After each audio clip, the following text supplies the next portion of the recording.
Scenic driving road? Check. Jacket and scarf? Check. Copious amounts of sunscreen? Check. Thin sole driving shoes for maximum pedal feel? Check.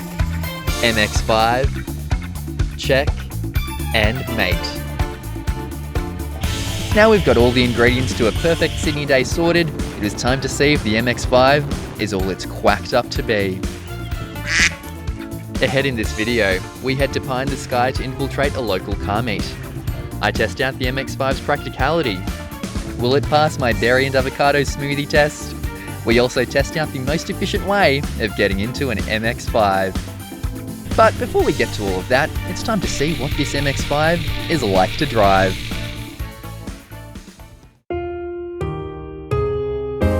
Whatever your thoughts on the Mazda MX5, you can't deny its ability to instill so much passion amongst its devoted fan base. This particular MX5 is a 2001 NB Series 2, the second generation of the iconic Roadster. With over 130,000 kilometers on the clock, it's definitely been put through the paces. But this car is still just as much of a hoot to drive as ever.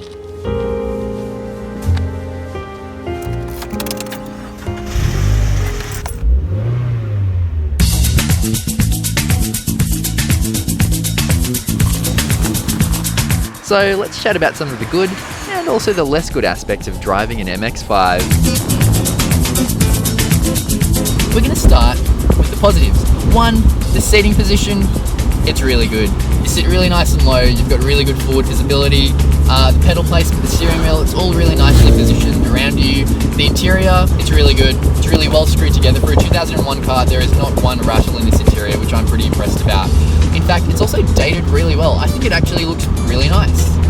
The seats as well, they're not Recaros, but they're very comfortable. They hold you in really nicely, especially when you're going around a lot of bends as we are doing today.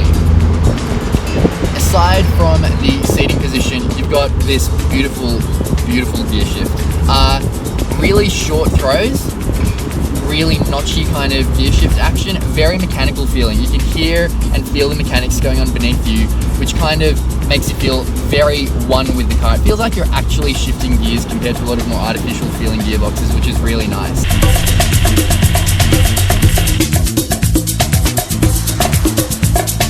Apart from the gear shift, the steering is just awesome. Particularly when you go around corners, it's very nice because it kind of feels like the car is pivoting around you when you take them with a bit more vigor. There's a bit of body roll, but like with most MX5s, that's the car communicating with you. It encourages you to have fun with it at speeds that aren't going to kill you, and you always know what it's doing, which is what MX5 driving is all about. It's about enjoying the drive no matter what speed you're going.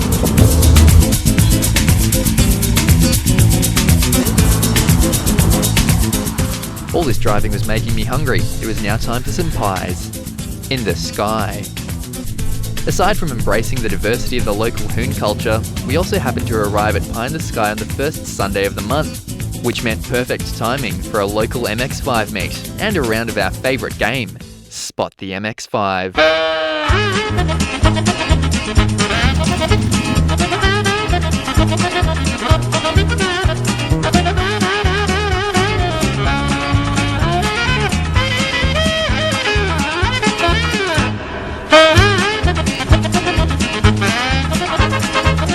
So having enjoyed some pies in this automotive slice of heaven, it was now time to talk about some of the MX5's negatives.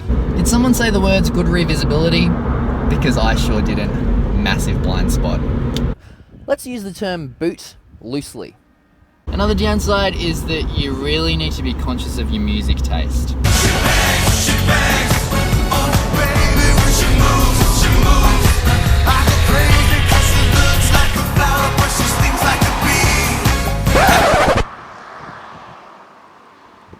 As well as that, there are other downsides.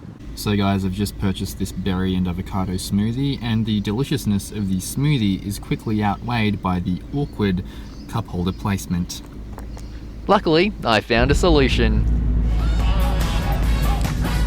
Thanks, Sid.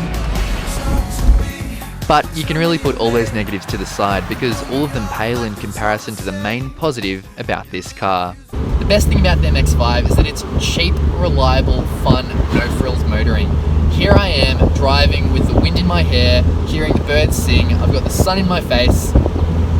It just feels really nice. It's about enjoying the drive no matter what speed you're going and enjoying the journey rather than just waiting to get to point B.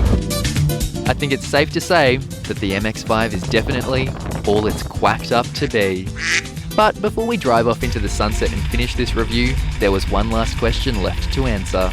Is getting into a convertible the cool way, as easy as they make it look in the movies? Let's find out.